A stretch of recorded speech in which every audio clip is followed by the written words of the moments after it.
আসসালামু আলাইকুম ওয়া রাহমাতুল্লাহি ওয়া বারাকাতুহু নাহমাদুহু ওয়া নুসাল্লি আলা রাসূলিহিল কারীম আম্মা বাদ ফাকাদ আল্লাহু তাআলা ফি কালামিহিল মাজিদ ওয়া ফিল ফুরকানিহিল হামিদ আউযু বিল্লাহি মিনাশ শাইতানির রাজীম বিসমিল্লাহির রহমানির রহিম ইহদিনাস সিরাতাল মুস্তাকিম সাদাকাল্লাহুল আযীম। তো সর্বপ্রথমে আমরা আল্লাহ পাক রব্বুল আলামিনের দরবারে শুকরিয়া জ্ঞাপন করি যে মহান আল্লাহ পাক রব্বুল আলামিন আমাদেরকে আজকে পবিত্র কোরআন মাজিদের কিছু কথা বলার এবং শোনার তৌফিক দান করেছেন। সকলেই পড়ি আলহামদুলিল্লাহ। তারপর পরেই তার প্রিয় হাবিবের প্রতি অসংখ্য দরুদ ও সালাম জ্ঞাপন করি, সকলেই মহব্বতের সঙ্গে পড়ি সাল্লাল্লাহু আলাইহি ওয়াসাল্লাম। তো আজ আমরা এই ভিডিওর মধ্যে পবিত্র কোরআন মাজিদের দ্বিতীয় সূরা অর্থাৎ সূরাতুল বাকারা, এই সূরার প্রথম কয়েকটি আয়াত সম্পর্কে আজকে আপনাদের সঙ্গে আলোচনা করব। তো আমি সর্বপ্রথম আপনাদের সম্মুখে কোরআন মাজিদের একটি আয়াত তেলাওয়াত করেছি। সেই আয়াত সম্পর্কে আমরা সকলেই কম বেশি পরিচিত রয়েছি, কেননা এই আয়াতটা হলো সূরা ফাতিহার একটি আয়াত, ইহদিনাস সিরাতাল মুস্তাকিম। আমরা দৈনন্দিন 5 ওয়াক্ত নামাজ পড়ি। এই নামাজের মধ্যে বহু রাকাত নামাজ আমরা আদায় করি। সুন্নাত নামাজ আছে, নফল আছে, ওয়াজিব আছে, ফরজ আছে। তো যে নামাজেই আমরা পড়ি না কেন, প্রত্যেকটি নামাজের রাকাতের শুরুতেই আমাদের সূরা ফাতিহা দিয়ে নামাজ শুরু করতে হয়। কেননা বিশ্বনবী সাল্লাল্লাহু আলাইহি ওয়াসাল্লাম বলেছেন, সূরা ফাতিহা ব্যতীত মানুষের নামাজ হয় না, অর্থাৎ সূরা ফাতিহা পড়তে হয়। তো এই সূরার মধ্যে এই আয়াতটি রয়েছে, ইহদিনাস সিরাতাল মুস্তাকিম, অর্থাৎ হে আল্লাহ তুমি আমাদেরকে সরল সঠিক পথে পরিচালিত করো।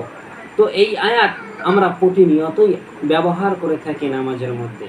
এই আয়াতের মানে হলো যে হে আল্লাহ তুমি আমাদেরকে সরল সঠিক পথে পরিচালিত করো। তো আমরা যে বারবার আল্লাহর কাছে এই দোয়াটা পাঠ করি, আল্লাহ পাক রব্বুল আলামিন আমাদের ডাকে কি সাড়া দেয় না? অবশ্যই আল্লাহ আমাদের এই দোয়াকে কবুল করে নিয়েছেন। আল্লাহ আমাদের এই দোয়াকে মঞ্জুর করে নিয়েছেন। তিনি আমাদের দোয়াকে মঞ্জুর করে নিয়ে এরপরে নাজিল করলেন, যালিকাল কিতাবু লা রাইবা ফি হুদাল লিল মুত্তাকিন।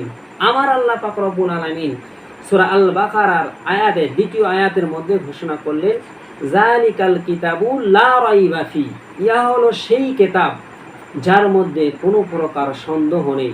হুদাল লিল মুত্তাকিন, আর মুত্তাকিন বান্দাদের জন্য সঠিক দিশারা স্বরূপ, সঠিক পথের দিশারা দেখাবে এই কিতাবটি। আমরা যে প্রতিনিয়ত আল্লাহর কাছে বলি, আল্লাহ আমাদেরকে সঠিক পথে চালাও, সঠিক পথে চালাও, ইহদিনাস সিরাতাল মুস্তাকিম, ঠিক সেই কথার মানে কবুল করে নিয়ে আমার আল্লাহ আমাদেরকে দান করলেন এই যে যালিকাল কিতাব, যে কিতাবের মধ্যে কোনো প্রকার সন্দেহ নেই, এই কিতাব আল্লাহ দান করলেন। আর বললেন কি, হুদাল লিল মুত্তাকিন, এটাই হলো মুমিনরা যে আমার কাছে সবসময় চায় আল্লাহ আমাদের সঠিক পথে চালাও। তো এই কিতাবটি হলো সেই কিতাব যেটা মুমিন বান্দাদেরকে সঠিক পথে চালায়ন করবে। তবে এখানে একটি প্রশ্ন আসে, সেই প্রশ্নটি হলো, আল্লাহ পাক বললেন হুদাল লিল মুত্তাকিন, মুত্তাকিনদের জন্য এই কিতাবটি পথ প্রদর্শক, সঠিক পথের দিশারা দেখাবে মুত্তাকিনদের জন্য। মুত্তাকিন কেন বললেন? আসলে মুত্তাকিন কাদের বলা হয়?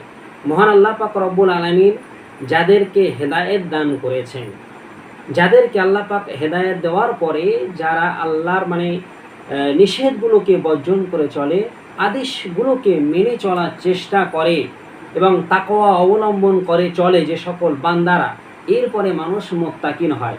এক কথায় বলতে গেলে চলে, যে ব্যক্তি আল্লাহর রাস্তায় কামিয়াবি হয়ে গিয়েছে ওই ব্যক্তিকেই মুত্তাকিন বলা হয়। তো এই আয়াতের অর্থ যদি এটা নেওয়া হয় যে মুত্তাকিনদের জন্য আল্লাহ এই কিতাব দান করেছেন, তাহলে মুত্তাকিনরা তো অলরেডি হেদায়েত প্রাপ্ত, তারা তো সফলতার উচ্চ শিখরে পৌঁছে গিয়েছে, তারা তো তাকওয়া অবলম্বন করে তারপর গিয়ে আল্লাহ পাক তাদেরকে হেদায়েত দিয়েছে সঠিক রাস্তায় থাকার পরে, তারপর তো তারা মুত্তাকিন হয়েছে। কিন্তু প্রয়োজন কাদের? যারা মুত্তাকিন হবে তাদের প্রয়োজন। তো এই আয়াতের তাফসীর করতে যে আল্লামা জালালউদ্দিন সুয়ুতী রাহমাতুল্লাহ আলাইহি, তিনি তাফসীরে জালালাইনের মধ্যে বলেছেন, এই হুদাল লিল মুত্তাকিন দ্বারা উদ্দেশ্য হলো যারা মুত্তাকিন হবে, যারা মুত্তাকিন হয়ে গিয়েছে তারা নয়, কারণ তারা তো অলরেডি হেদায়েত প্রাপ্ত, কিন্তু যারা মুত্তাকিনদের রাস্তায় চলার জন্য পথ শুরু করেছে, এই কিতাবটি শুধুমাত্র তাদের জন্য। তার মানে বোঝা গেল। তো এখন সেই মুত্তাকিনদের কয়েকটি বৈশিষ্ট্য সম্পর্কে আমার আল্লাহ পাক রব্বুল আলামিন পরের আয়াতে জানালেন, আল্লাযীনা ইউমিনুনা বিল গায়বি ওয়া ইউকিমুনাস সালাতা ওয়া মিম্মা রাযাকনাহুম ইনফিকুন। আমার আল্লাহ পাক মুত্তাকিনদের এইবার কয়েকটি বৈশিষ্ট্য বর্ণনা করলেন। অর্থাৎ কারা মুত্তাকিন, কারা মুমিন বান্দা, এদের পরিচয় দিতে যেয়ে আমার আল্লাহ পরের আয়াতের মধ্যে বললেন, আল্লাযীনা ইউমিনুনা বিল গায়বি, যারা গায়েবের প্রতি বিশ্বাস করে, অদৃশ্যের প্রতি বিশ্বাস করে। এই গায়েবটা, অদৃশ্যটা আবার কি? এটা হলো যে জিনিসটা আমাদের থেকে লুকিয়ে রয়েছে, কিন্তু জিনিসটি হক, যা আমরা কখনো কোনোদিন চোখে দেখিনি, আর দুনিয়ায় বেঁচে থাকাকালীন কোনোদিন দেখবও না। যেমন মহান আল্লাহ পাক রব্বুল আলামিন, তিনি যে আছেন এটা অদৃশ্য। আল্লাহকে কেউ বলতে পারবে না, কোনো মুসলমান বলতে পারবে না যে আমরা আল্লাহকে দেখেছি। তবে আল্লাহ আছেন, এটা আমরা বিশ্বাস করি। তাই আল্লাহ বললেন যে গায়েবের প্রতি যারা ঈমান আনে, এরপরে জান্নাত জাহান্নাম কোনোদিন আমরা দেখিনি, কিন্তু অন্তর থেকে আমরা জান্নাত জাহান্নাম আছে এটা বিশ্বাস করি। তো এই জন্য আল্লাহ পাক বললেন যে গায়েবের প্রতি যারা ঈমান এনেছে, বিশ্বাস করে, এরাই হলো মুত্তাকিনদের 1 নম্বর বৈশিষ্ট্য হলো এটাই, গায়েবের প্রতি বিশ্বাস রাখতে হবে। জান্নাত জাহান্নাম বলে একটি জিনিস আছে, এই সকলের প্রতি বিশ্বাস রাখতে হবে, এটা আল্লাহ বললেন। 2 নম্বরে বললেন ওয়া ইউকিমুনাস সালাতা, যারা নামাজ কায়েম করে, অর্থাৎ যারা নামাজ পড়ে, জামাতের সহিত নামাজ কায়েম করে, এরা হলো মুত্তাকিনদের 2 নম্বর বৈশিষ্ট্য। এরপরে বললেন ওয়া মিম্মা রাযাকনাহুম ইনফিকুন, যাদেরকে আমি আল্লাহ পাক রব্বুল আলামিন যে রিজিক দান করেছি, সে রিজিক হতে তারা আল্লাহর রাস্তায় ব্যয় করে, অর্থাৎ মানুষদেরকে দান খয়রাত করে। এদেরকে আল্লাহ পাক রব্বুল আলামিন যে মুত্তাকিনদের গুণাগুণ বর্ণনা করলেন, এটা হলো তাদের মধ্যে 3 নম্বর বৈশিষ্ট্য। 1 নম্বরে গায়েবের প্রতি বিশ্বাস রাখা, 2 নম্বরে নামাজ কায়েম করা, 3 নম্বরে বললেন ইনফিকুন, যারা আমি আল্লাহ আমার রিজিক থেকে মানুষদেরকে দান খয়রাত করে, ব্যয় করে, এরা হলো মুত্তাকিন। তাহলে মুত্তাকিনদের 3টি বৈশিষ্ট্য আমরা এই আয়াত থেকে জানতে পারি। এরপরে আমার আল্লাহ পাক রব্বুল আলামিন পরের আয়াতের মধ্যে মুত্তাকিনদের বৈশিষ্ট্য বলতে যে কথাগুলো বললেন, ওয়াল্লাযীনা ইউমিনুনা বিমা উনজিলা ইলাইকা ওয়া মা উনজিলা মিন ক্বাবলিক ওয়া বিল আখিরাতি হুম ইউকিনুন।